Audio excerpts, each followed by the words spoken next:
لیکن اللہ کے رسول جب تھے تو ان پہ کتنے پریشانی کرتے تھے، لیکن جب اب پردہ کر گئے تو ان کی لوگ عزت کرتے ہیں۔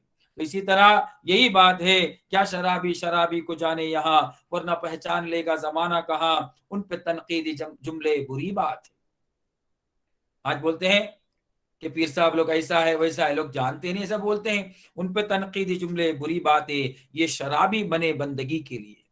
جس دن سے شراب ہم کو پلایا گیا ہمارا دل زندہ ہو گیا، دل ہی نہیں زندہ ہوا، دنیا محتاج ہے وہ روحی ذکر سے بھی۔ یہ سلسلے زندہ نوازی کا، یہ سلسلے قادری عالیہ خلفائیہ کا کتنا بڑا احسان عظیم ہے، یہ غوث پاک کا کتنا بڑا احسان عظیم ہے کہ ہمارا سلسلہ اتنا اعلیٰ اولا ہے کہ زبان سے بھی کلمہ ٹھیک کرا دیا گیا، دل کو بھی زندہ کر دیا گیا، دل میں بھی اللہ اللہ، اور ساتھ و ساتھ روح بھی بول رہا ہے لا الہ الا اللہ محمد رسول اللہ، اللہ اللہ۔ اس کے برق تجلی سے تھرا گیا، کبھی کبھی رات میں، کبھی کبھی محفل میں۔ اب رادھا پورم شریف لوگ آئے تھے تو محفل کے اندر کتنا کرم ہو رہا تھا، اس کے برق تجلی سے تھرا گیا، ان کے جلووں میں شاید میں گم ہو گیا۔ میں تو اس لائق نہ تھا، میں گنہگار خطا کار سیاہ کار، مجھے کوئی پوچھنے والا نہ تھا۔ آج میں جانا جاتا ہوں تو سرکار زندہ نواز کے صدقے دفعل جانا جاتا ہوں، سرکار پیر عادل بجاپور رحمۃ اللہ علیہ کے جانا جاتا ہوں۔ ہمارے ماں باپ کو، انہیں بہت لوگوں کا حال یہ ہے کہ ان کے ماں باپ کا پتہ نہیں ہے۔ بہت مرید لوگ ہم سے بولتے ہیں کہ ہمارے ماں باپ سے ہم نہیں جانے جاتے ہیں، ہم سرکار زندہ نواز سے جانے جاتے ہیں۔ تو یہ کتنا بڑا کرم ہے کہ اس کے لیے اس کے برق تجلی سے تھرا گیا، ان کے جلووں میں شاید میں گم ہو گیا۔ عالم بے خودی تھی وہ آیا نظر، عالم بے خودی تھی وہ آیا نظر، ایسا موقع ملا بہتری کے لیے، ایسا موقع ملا بہتری کے لیے۔ یہ بڑی خوش نصیبی ہے۔ بہتری کیا ہوا کہ پیر نے سر پہ تاج دے دیا، پیر نے سر پہ تاج دے دیا۔ تو اسی کے لیے پیر عادل بابا بولتے ہیں شاہ مہتاب علی در پہ آئے کوئی، ان کو خالی نہ پھیرو خدا کے لیے۔ شاہ مہتاب علی، شاہ مہتاب علی در پہ آئے کوئی، ان کو خالی نہ پھیرو خدا کے لیے۔ یہ در ہے سرکار پیر عادل بجاپور رحمۃ اللہ علیہ کا، یہ در ہے مہتاب اللہ کا، یہ در ہے قدیر اللہ کا، یہ در ہے سرکار زندہ نواز کا۔ یا جو بھی آتا ہے ایسا انمول نعمت لے کے جاتا ہے جس کو علامہ اقبال کہتے ہیں توحید کی امان سینوں میں ہمارے، آسا نہیں مٹانا نام و نشاں ہمارا۔ تو ایسا نعمت ہے جو دیا جاتا ہے، جو کسی سلسلے میں نہیں دیا جاتا ہے، یہ ہمارے سلسلے کی خاص بات ہے۔ پیر عادل پہ ہو جائے فیض نگاہ، پیر عادل پہ ہو جائے۔ آج ان کا کرم ہے کہ ہم آج پیر عادل بابا کو یاد کرتے ہیں، ورنہ پیر عادل بابا اگر اپنے نفس میں رہتے، اپنے پریوار میں رہتے، اپنے فیملی میں رہتے تو ان کو کوئی پوچھتا نہ تھا۔ آپ نے سلسلے کے لیے اپنا تن من دن سے آپ نے خدمت کیا، اس کے صدقے میں کیا ہو گیا کہ اللہ نے آج ہم ان کو یاد کر رہے ہیں۔ جب یاد کر رہے ہیں تو یقین کامل ہے کہ آپ کی روح خوش ہو رہی ہے۔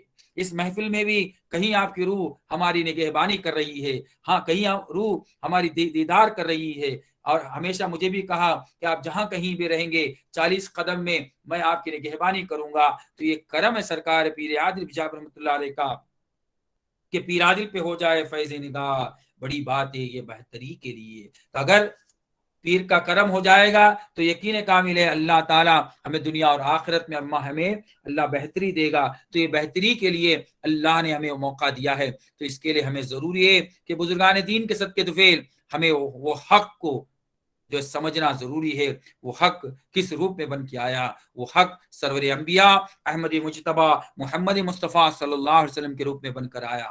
اس کے بعد امام علی ابن علی کرم اللہ وجہ کے روپ میں بن کے آئے، اس کے بعد امام حسن حسین کے روپ میں، اس کے بعد تمام ائمہ کرام کے روپ میں، اصحابہ کرام کے روپ میں، خلفائے راشدین کے روپ میں، غوث پاک کے روپ میں، خواجہ صاحب کے روپ میں، اور ہمارے سامنے قدیر اللہ کے روپ میں، کریم اللہ کے روپ میں، مہتاب اللہ کے روپ میں، سرکار پیر عادل بجاپور رحمۃ اللہ علیہ کے روپ میں، سرکار زندہ نواز کے روپ میں، یہ تمام حق بن کے آیا۔ یہ حق بننے کے صدقے میں آج کیا ہو رہا ہے، ہر جگہ ہمارا جو ہے نور ہی نور ہو رہا ہے۔ اللہ تعالیٰ اور جو باطل ہم سے نکل گیا ہے، نہیں تو ہم بھی اگر مرید نہیں بنتے یا اولیاء اللہ کو نہ دیکھتے تو ہمارا بھی کوئی پوچھنے والا نہ تھا، اس میں کوئی احسانی پیر بن نہیں سکتا تھا، اس میں کوئی درویشی پیر بن نہیں سکتا تھا، اس میں کوئی جو ہے قطبی پیر بن نہیں سکتا تھا، اس میں کوئی فرقانی پیر بن نہیں سکتا تھا، اس میں کوئی فردوسی پیر بن نہیں سکتا تھا، اس میں کوئی بھی کوثر پیر نہیں بن سکتا تھا یا ربانی پیر نہیں بن سکتا تھا۔ اس میں ان کا کرم ہے کہ وہ حق نے حق سے ملا دیا، جس کے تمام حق بن کے آج ایک روشن چراغ بن کر چمک رہے ہیں۔ تو یہ ہماری بڑی خوش نصیبی ہے کہ اللہ تعالیٰ یہ حق ہم کو سمجھنے کی ضرورت ہے اور اس پہ عمل کرنے کی توفیق عطا فرما۔ وآخر دعوانا الحمدللہ رب العالمین۔ السلام علیکم ورحمۃ اللہ وبرکاتہ۔